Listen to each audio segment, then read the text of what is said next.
개정세법을 먼저 하죠. 9페이지를 펴십니다.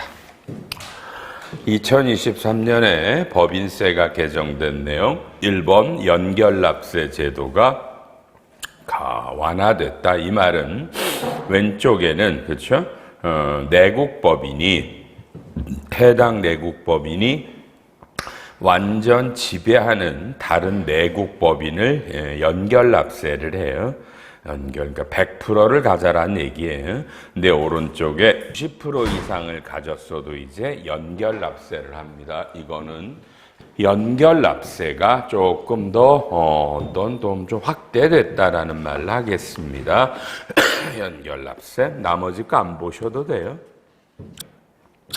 4번은 어렵거든요. 전표 하나 끊어드릴 거예요. 회사는 자기 주식을 400원에 산 게 있었어요. 근데 이거를 어떤 분에게 스탁 옵션, 주식 매수 선택권으로 줬어요. 행사 가격은 300원이에요. 그러니까 우리 회사 임직원에게 300원을 받고 회사가 갖고 있던 우리 회사 주식을 준 거예요. 그러면 차변이 현금이 300원이 들어오고 400원에 샀던 자기 주식을 줬어요. 그럼 회계는 이게 자기 주식 처분 손실이에요. 이건 마이너스 자본이에요. 비용이 아니라 이게 회계고요. 여기에 세무조정을 하시면 돼요. 자, 시작. 10초 안에 세무조정하세요. 세무조정하셨어요? 자, 칠판. 이거 세무조정 못하시면 여러분은 쉽게 중급이 아니란 뜻이에요. 근데 현실은 이걸 세무조정할 사람은 별로 없죠. 왜요? 법이 바뀌었으니까. 작년에 저한테 배운 사람은 회계사님한테 배울 때 법인세법은 그렇죠? 이 행사 가격이다. 요걸 행사 가격인데 제가 하나 자료를 안 줬죠? 이때 이 회사의 시가, 이 주식의 시가는 700원이에요. 이 자료를 안 줬어요. 그러니까 이거는 회사가 회사 주식을 산 금액이고요. 이거를 이날의 이 주식의 시가는 700원이면 법인세법은 스탁옵션을 권장하기 위해 스탁옵션을 행사할 때 행사 가격과 요 차액을 어떻게 해요? 요 차액을 세무조정으로 손금 산입을 넣어줘요. 아이고. 자기 주식은 얼마에 샀어요? 근데 실제로는 얼마 받고 준 거예요. 그러면 이게 손실이다 라고 해서 작년에는 요 100원도 세무조정으로 손금산입 이렇게 넣었었어요. 근데 이렇게 하다 보니까 너무나 그죠? 불합리하다 과세가. 그래서 올해 뭐라고 썼나 오른쪽에 볼래요? 자기 주식 교부용 스탁옵션 행사로 양도할 때는 행사 당시 시가가 자기 주식의 양도 금액이에요. 법이 바뀌었다. 맞아요? 그럼 칠판. 이날의 시가가 얼마라고 그랬어요? 이게 양도예요. 취득은 얼마고요? 그럼 얼마 이익이 났어요? 그래서 올해부터는 입금산이 300원으로 세무조정이 바뀌어요. 우리나라에는 아주 많은 기업들이 스탁옵션을 자기 주식으로 줘요. 전혀 다른 세무조정이 붙었다. 맞나요? 자, 이런 걸 여러분이 이 수업을 안 듣고 여러분이 혼자 공부를 한다라고 알까? 이건 불가능해요. 그래서 수업을 듣는 건데 요새 아시죠? 요새 젊은이들 30, 40대들이 공부를 안 합니다. 이런 수업을 안 듣죠? 이런 수업을 안 들어요. 들으셔야 되겠죠? 그죠? 이건 이 내용을 저한테 안 들으시면 이 세무조정 절대로 못 하세요. 작년하고 바뀌었어요? 알았죠? 요런 게 개정된 거예요. 알았나요? 요런 걸 첫째 시간은 개정된 세법을 배워요. 5번 넘기셔서요.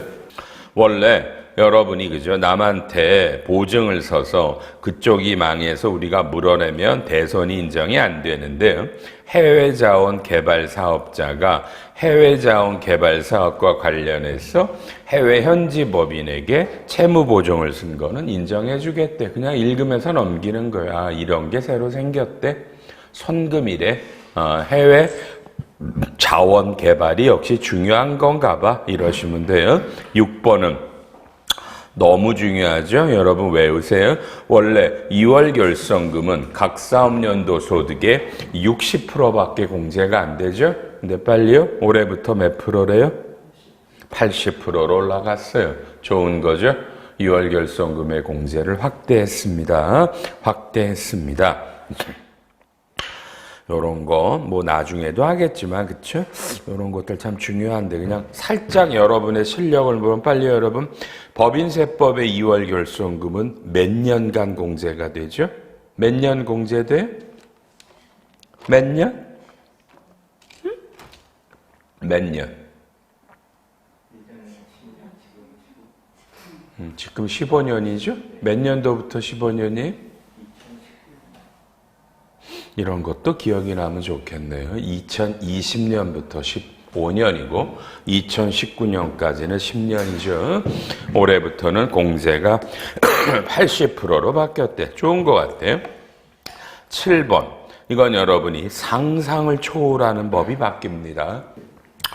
여러분이 생각하는 것보다 한 100배는 더 중요한 조문이고요. 아주 많은 분들이 잘 모르고요. 역시 우리나라 대기업들이 관심을 어마무시하게 갖는 거예요. 칠판 보시죠. 자, A라는 법인이 있는데 B법인은 이 회사 지분을 30%를 갖고 있어. 이 회사가 주식 발행 초과금이 있어요. 주식 발행 초과금이 있어요. 그런데 이 B회사가 여기에 30%를 출자한 금액은 100억이에요. 근데 이 A라는 법인이 주식 발행 초과금, 이걸 지금 책에서 자본준비금이라고 불렀던 거예요. 얘를 B법인에게 봐요. 배당금을, 그쵸? 160억을 줬어요. 160억을 줬어요. 그러면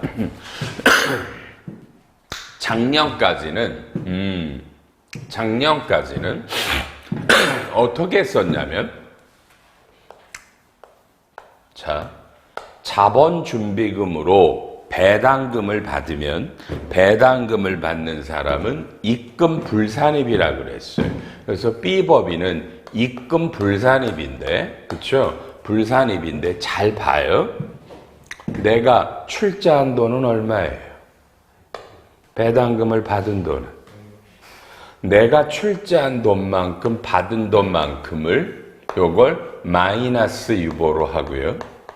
이거보다 더 받은 돈 60억은 애매한데 기타라고 하지 않았나라는 생각을 해요. 첫째, 여기서 이 마이너스 유보라는 게 어마무시한 놈인데 얘가 뭐냐면 이거는 직금은 입금 불산입을 해서 세금을 안 내지만 나중에 B가 A법인 주식을 얘를 매각을 하면 요 놈을 나중에 입금 산입해서 100억 원을 과세한다라는 뜻이에요. 이해돼요? 좋다만 거야. 나중에 과세가 돼. 그래서 이건 우리가 어마어마한 문제가 있었어요. 왜 마이너스 유보냐? 왜냐면 법에 어디 마이너스 유보라고 하라고 돼 있었냐? 어디? 그냥 유권에서 거기 써 있죠? 왼쪽에 뭐라고 돼 있어요? 소득 처분이 마이너스 유보라고 그래서 그 가로 안에 법인세 제과라고 써 있죠? 이게 기획재정부 유권 해석이에요. 기재부. 서면 법인은 국세청이에요. 그러니까 기재부도 국세청도 똑같이 다 뭐야? 똑같이 다 나중에 팔면 과세하라는데 저 같은 놈이 볼 땐 이걸 법조문을 아무리 봐도 나중에 과세하라는 논리가 없어. 근데 지네가 이런 해석을 했어. 이것도 뒤지게 짜증이 나고 그것도 출자 금액이 넘어가면 아닌가? 이런 의문이 있는데 여러분 옆에 봐봐. 올해부터 어떻게 바뀐대요? 빨리요.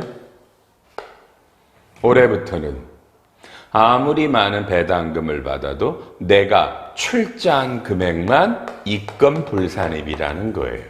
100억만.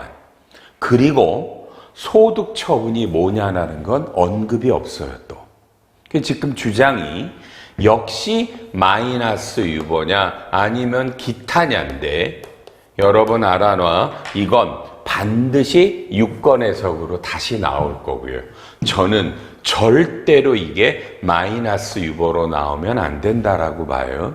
근데 이건 제가 주장한다라고 되는 게 아니니까 반드시 2023년에 받았을 때 출자 금액까지만 입금 불산입하는데 소득 처분이 마이너스 유보야 기타냐라는 건 반드시 유권 해석이 나올 거예요. 기다려 보고요. and 그러면 이게 만약에 기타로 나오면 작년도까지 요 마이너스 유보는 그러면 요 놈은 어떻게 되는 거야? 이건 나가리야? 아니면 그래도 팔면 역시 입금이야? 이 두 가지 문제가 부딪혀요. 여러분 고민하지 마. 여러분이 해결하는 문제가 아니야. 알았나? 이런 문제가 있다라고 알고 여러분 회사에 이런 문제가 부딪히면 반드시 내년 3월에 세무조정하기 전까지 이 답을 찾아야 되고 어딘가 유권 해석이 나왔을 거고 안 나왔으면 여러분의 세무조정을 담당하는 회계사나 세무사나 회계법인 세무법인에게 물어야 돼요. 알았죠? 지금 현재 아무도 몰라요. 아무도 모르는 너무너무 중요한 놈이 돼 있고요. 개인적으로 저는 이 법은 잘못 만든 것 같아요. 잘못 만든 것 같아요. 어쨌든 논란에 어마무시한 논란이 있다. 다만 대기업은 엄청나게 주발초로 배당금을 주고 싶기 때문에 여러분이 대기업이 아니면 여러분이 지금 느끼는 감과 전혀 다르다. 근데 8번은 또 더 아주 어마무시하게 자, 여러분이 올해부터는 여러분이 투자하는 회사가 상장이든 비상장이든 여러분이 지주회사든 상관하지 않아 무조건 지분율에 따라 180%, 30%를 입금 불산입해. 절대로 잊으면 안 돼. 요 8번의 이조문은 이익잉여금을 재원으로 배당금을 주는 거야. 이해했나? 이익잉여금으로 주는 배당을 말하는 거야. 그러니까 봐. 어마어마하게 늘었잖아. 50% 이상만 가져도 100% 입금 불산입이야. 이때 소득 처분은 기타야. 그리고 20에서 50%도 80%죠. 어마어마하게 입금 불산입을 늘렸습니다.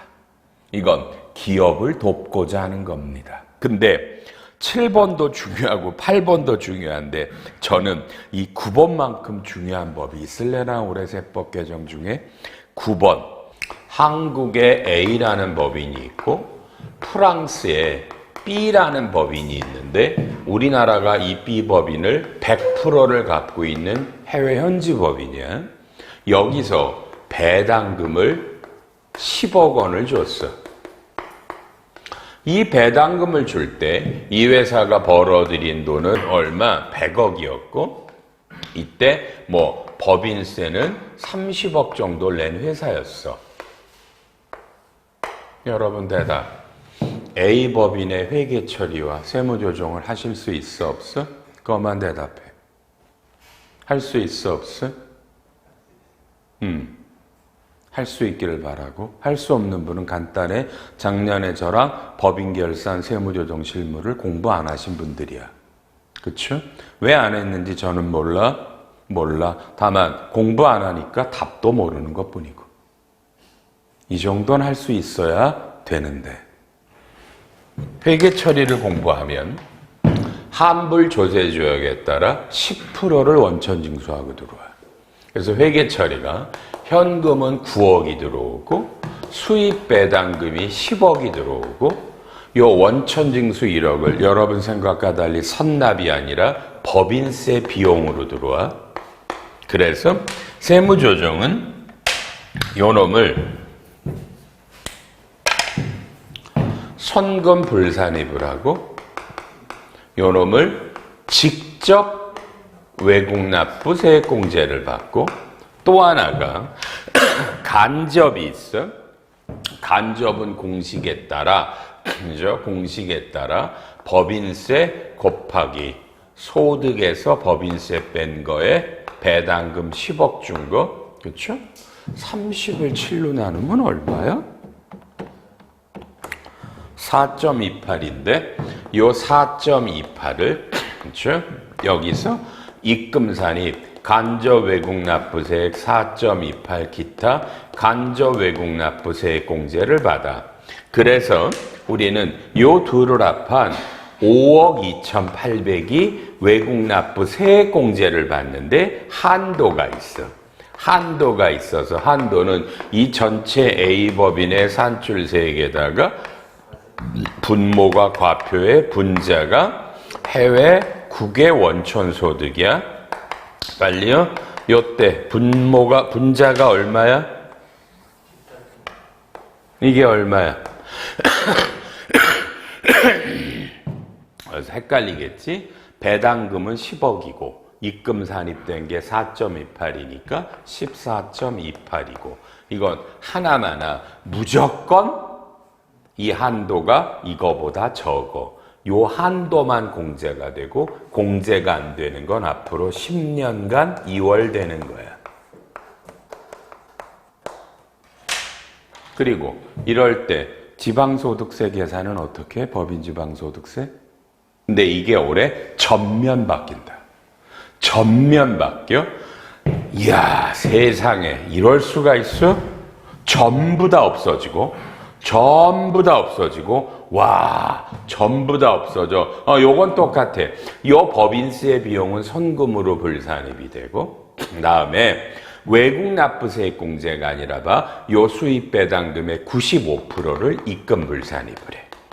95%를. 외국납부세액 공제 직접 간접 다 없어졌어. 이건 충격적인 일이에요. 자, 왜 충격적인지 설명할 거야. 이제까지는 여러분 이제까지는 프랑스 현지 법인이 번 돈을 한국에다 10억 원을 줄 때 빨리 프랑스는 몇 프로 세금을 떼었어? 10%를 떼었고 한국은 한국 세율에 따라 떼고 얘네가 띈 금액을 차익을 빼고 떼었지. 그러니까 서로 나눠서 가져갔단 말이야. 근데 앞으로 우리나라가 95% 우리나라는 세금을 안 거둘게. 프랑스만 10% 가져가. 이해돼? 그러니 뭐야? 해외 현지에 벌어놓은 돈들이 있는 기업들 우리나라로 송금해주라. 우리나라 세금 안 받을게. 이유 이해돼? 우리나라가 사상 초유의 위기를 겪고 있거든. 그래서 해외 현지에 깔아놓은 돈들을 모국으로 송금해달라. 모국이 과세를 포기하겠다. 돈을 좀 모아서 하겠다. 빨리 이건 어마어마하잖아. 이해되나요? 어마어마하잖아. 이런 세법. 여러분 대답. 이것도 역시 부자 기업을 위한 감세야, 여러분 생각에? 이게 감세라고 봐? 그러면 대화가 안 된다니까? 이건 굉장히 의미심장한 거였어요. 그럼 뒤집으면 여러분은 이제 말해봐. 어떤 현지에다 법인을 만들까? 빨리. 요 원천징수 세율이 낮은 기업. 우리나라는 과세 안 하니까. 그지? 또 이 나라의 법인세 세율도 낮은 기업. 또 아예 이게 베트남이면 우리나라로 송금할 때 베트남은 1원도 세금을 안 떼어. 알아? 1원도 안 떼어. 그런 나라에 투자가 집중되겠지. 근데 이건 의미가 너무 심장한 거야. 모국이 어렵다. 해외에 쌓아놓은 돈들을 모국으로 보내달라는 겁니다. 모국이 과세를 안 할 테니까. 알았나요? 외국의 현지 법인에서 있는 기업들 모국으로 돈을 보내주세요. 우리나라가 안 웃겨 여러분. 빨리 몇 프로 입금 불산입한다고? 몇 프로? 왜 5%는 놔둘까? 5%는 우리 법인이 해외 현지 법인을 관리하는 비용들이 자연히 여기에 비용으로 녹아 들어가 있다. 그래서 5%는 놔뒀대. 난 그것도 웃겼고요. 하려면 100%지, 그지? 뭐 장난해? 95%가 뭐냐? 하여튼 그래요. 이런 게 논리예요. 이건 정말 중요한 거예요. 올해부터 그래요. 어떤 기업이 작년에 봐봐. 2022년에 이 회사는 베트남의 현지 법인이 있는데 거기서 5억 원을 배당을 받았어. 그럼 작년에 세금을 얼마 낸 거야? 1억 정도 냈을 거 아니야. 20%니까. 그죠? 근데 그걸 올해 받았더라면 세금이 있어 없어? 하나도 없잖아. 자, 여기서 뭘 느끼죠? 뭘 느끼죠? 빨리. 항상 우리 실무자는 내년의 세법이 어떻게 개정되는지를 미리 알고 있어야 돼요. 내년 세법 개정안은 몇 월에 나오죠? 7월이면 나와요. 그래서 7월에 아니지만 내년 세법 개정안을 미리 보는 거예요. 그래야 내년에 어떻게 움직이는 걸 알 수 있어요. 알았나요? 이런 걸 했으면 좋겠는데 하고 안 하고는 여러분 마음이니까 넘어가 10번에 드디어 기부금을 법정 지정이라고 수십 년 하던 걸 특례 일반이라는 이름으로 기부금의 명칭을 바꿨고요. 11번에 여러분 앞으로 접대비라는 말을 안 쓴다고 그러네요. 업무 추진비로 쓴대요. 다만 알아나 모든 세법에는 이미 기업 업무 추진비지만 이 용어의 설명은 사실은 내년부터입니다. 그러니까 올해는 접대비가 맞겠고요. 국제회계 기준의 17번 보험계약이 바뀝니다. 이것 때문에 우리나라 보험회사들이 어마어마한 곤욕을 치러요. 그리고 지금 이 내용을 잘 아는 사람도 별로 없고요. 그저 답답하고요. 다만 칠판 볼래요? 이 영향 때문에 여러분 지금 신한생명이 오렌지 라이프를 합병했습니다. KB가 프루덴셜을 합병했습니다. 이 기준서 하나 때문에. 이해돼요? 그죠? 여러분은 보험회사가 아니라는 이유로 그냥 넘기셔도 돼요. 다만 꽤 어렵죠? 현재 가치를 구하는 그런 회계 기준이 바뀌어서 이 기준이 들어오게 되면 보험회사들의 부채가 올라가요. 그래서 자본이 줄어들어서 존폐 위기에 놓입니다. 그래서 합병들을 한 겁니다. 우리나라 기업들이. 19번 여러분 올해 법인세율이 인하됐답니다. 구간별로 1%씩 인하됐습니다. 얘기 들으셨죠? 법인세 세율이 인하돼서 여러분은 2022년 결산할 때 이연법인세를 잡는 세율이 바뀌었습니다. 그죠? 하나만 살짝 물어볼까? 삼성전자의 이연법인세 잡을 때 평균 세율은 몇 프로일 것 같아요? 뭘 고민해. 삼성전자가 과표가 3천억이 넘어갈 거라는 건 다 알겠죠? 그럼 몇 프로야? 지방세는 몇 프로고? 2.4. 그럼 합하면 얼마야? 그게 삼성전자 이연법인세 세율이에요. 또 들으면 쉬워, 그지? 들으면 쉬워. 이연법인세는 공부 안 하시면 몰라요. 공부하시고요. 20번 이건 어렵다. 여러분에게 안 나오고요. 좀 전에 칠판 요놈이었는데 여기에 요 분자에 국외원천소득에서 여기에 대응하는 국내 비용이 있는 경우들이 있어요. 이건 어려워요. 대기업은. 그러면 그 국내 대응 비용 때문에 이렇게 2월 되는 금액은 2월이 안 되거든요. 근데 이게 역사적으로 2월이 안 되는 대신에 이건 그 다음 연도에 손금이라는 아주 획기적인 제도가 나왔어요. 요 국내 대응 비용이 있다라는 건 우리나라 주로 이건 대기업들이에요. 일반 기업은 없어요. 그래서 요건 그 다음 연도 손금이라 그래서 현대자동차 같은 기업들은 대단히 혜택이 될 거예요. 22번 중간연합은 중소기업이 올해부터 50만 원 전년도 세액이 그렇죠? 50만 원 미만일 때는 중간연합 안 하셔도 돼요. 중간연합 세액이요. 22번 P2P가 법인도 14% 인하됐다. 중요하지 않고요. 24번은 비거주자나 외국 법인이 우리나라의 국채나 통화안전증권을 사시면 이자나 양도소득을 비과하세요. 우리나라가 발행하는 국채나 통화증권을 외국 애들 보러 사달라는 거예요. 우리가 세금 안 뗄 테니까.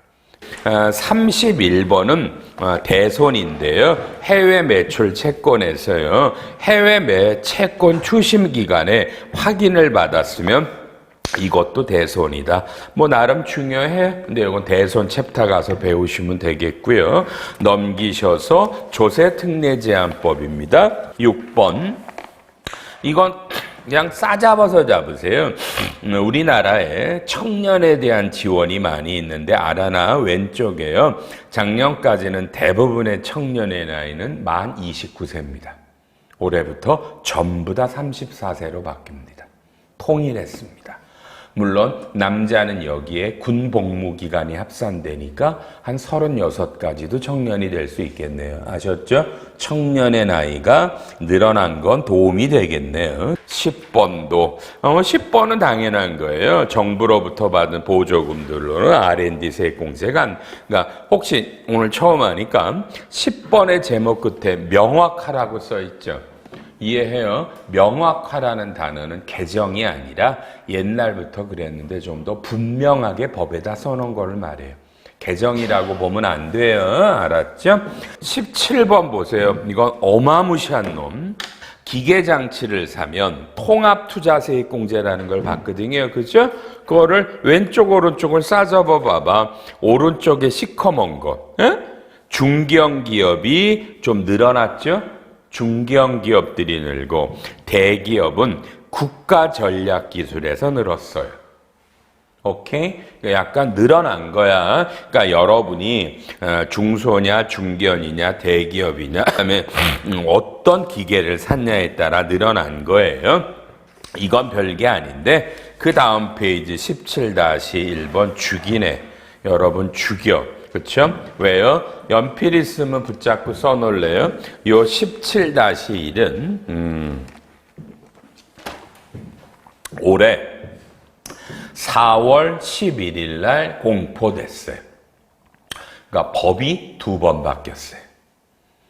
작년 연말에 한 번 바뀌고 올해 4월 11일 날 대통령이 뭐라고 바꾼 거야? 반도체를 좀 지원하자.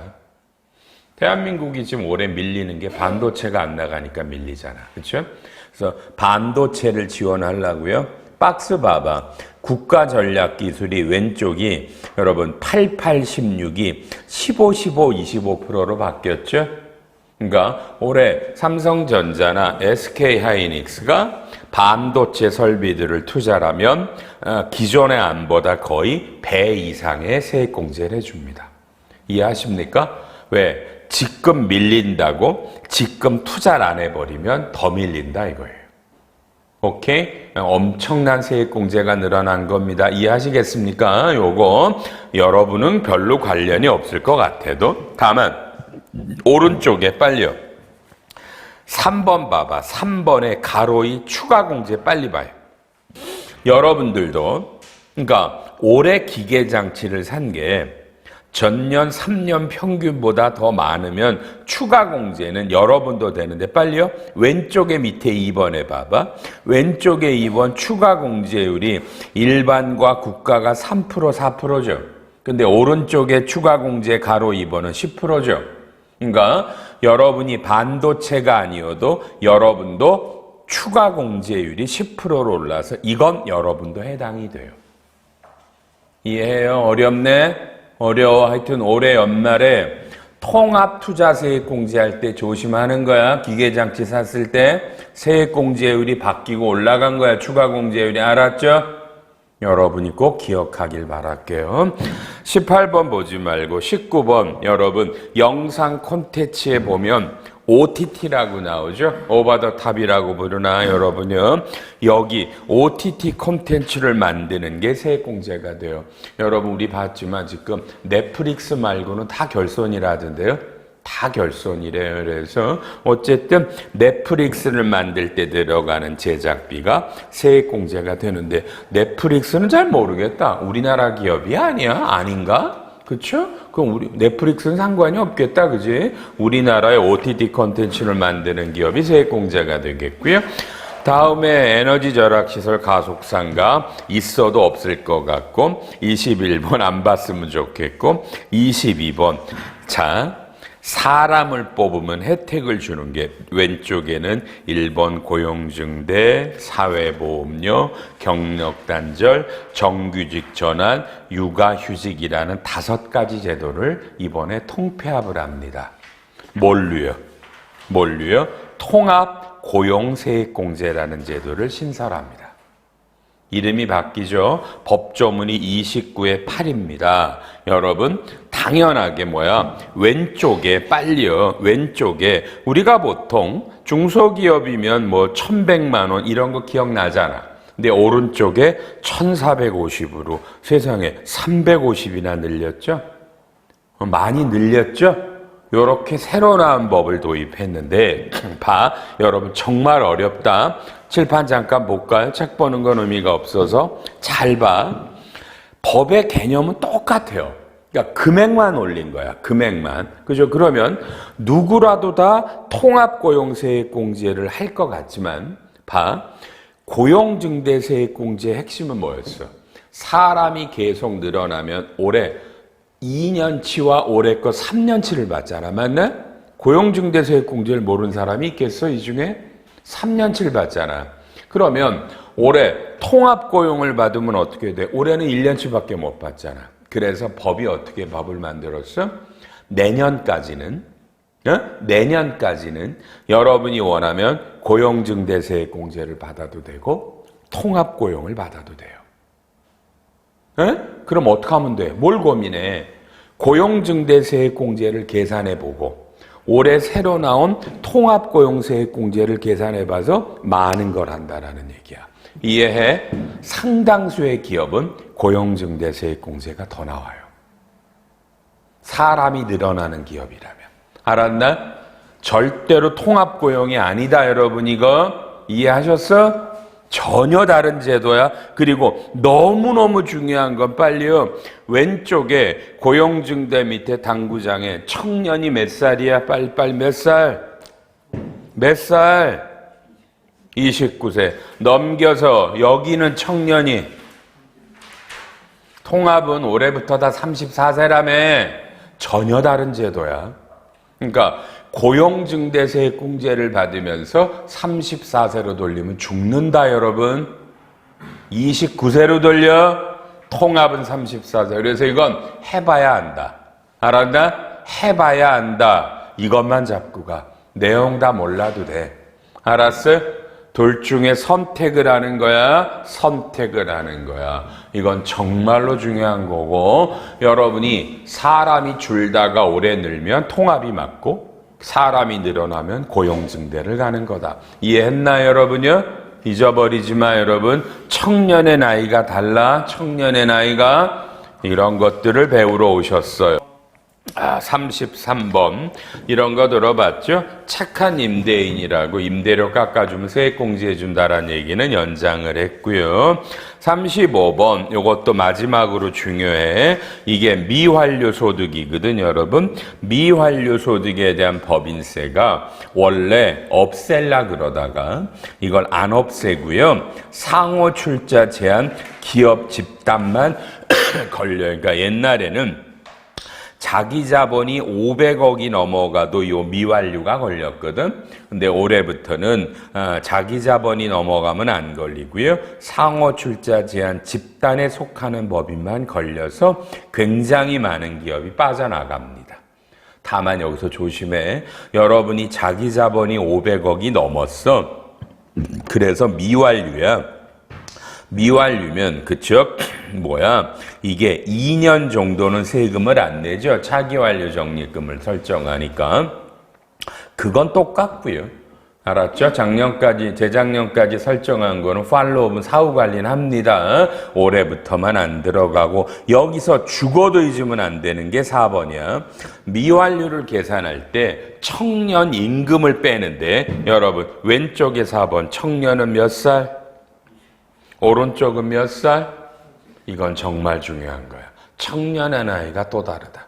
올해부터 미완료는 34세로 잡는다. 청년을. 알았죠? 요 정도만 기억하면 돼요. 나머지 별로 약간 공식은 어려워. 근데 지금 봐도 어려우니까 요 미완료 걸리시는 분은 연말에 좀 세심하게 공식을 돌립니다. 생각보다는 좀 어렵습니다. 미완료 공식이. 그것만 하시면 되겠고요.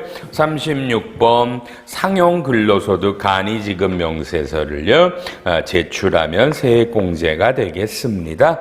뭐 내년부터입니다. 내년에. 여러분 내년부터는 혹시 아십니까? 간이지급 명세서를 매월 내시는 건 아세요? 지금은 6월에 한 번 내죠? 내년부터 매월 내니까 세액공제를 만들어준 겁니다. 37, 38 이런 거 중요하지 않고요. 그 다음에 43번에 문화접대비는 20% 한도로 해주는 거가 연장이 됐다. 중요하지 않고요. 다음 끝났나 보다. 그렇죠? 요 정도입니다. 해서 조특법은 여러분이 해당되는 것 중에 관심 있는 것들을 보시면 돼요. 어쨌든 꽤 많이 바뀐 것도 맞고, 그렇죠?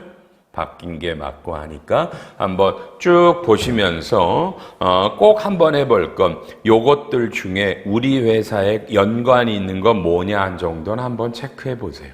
이 수업 끝나고. 알았죠?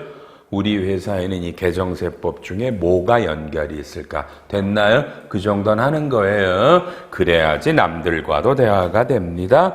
첫 번째 시간은 올해부터 되는 개정된 세법. 올해는요, 특히 이런 배당금과 관련된 게 너무 많이 바뀐 해입니다. 근데 이 세 가지 바뀌었죠, 아까? 이게 너무너무 중요한 놈들이에요. 그래서 특히 조심하시고요. 청년의 나이가 올해부터 34세로 바뀌었다라는 거, 이런 거 혼란이 있으시면 안 됩니다. 아셨죠? 이 정도면 된 것 같고, 이제 다음 시간에 일반적인 55페이지부터 이 책 순서대로 쭉 갑니다. 교과서가 꽤 두껍죠, 여러분요. 700페이지 정도 됩니다. 적은 분량이 아니니까 여러분은 중급입니다. 기초적인 얘기를 안 하고 중요한 얘기들 위주로 여러분을 잡아드립니다. 첫 번째 쉬는 시간 끝. 쉬었다 오세요.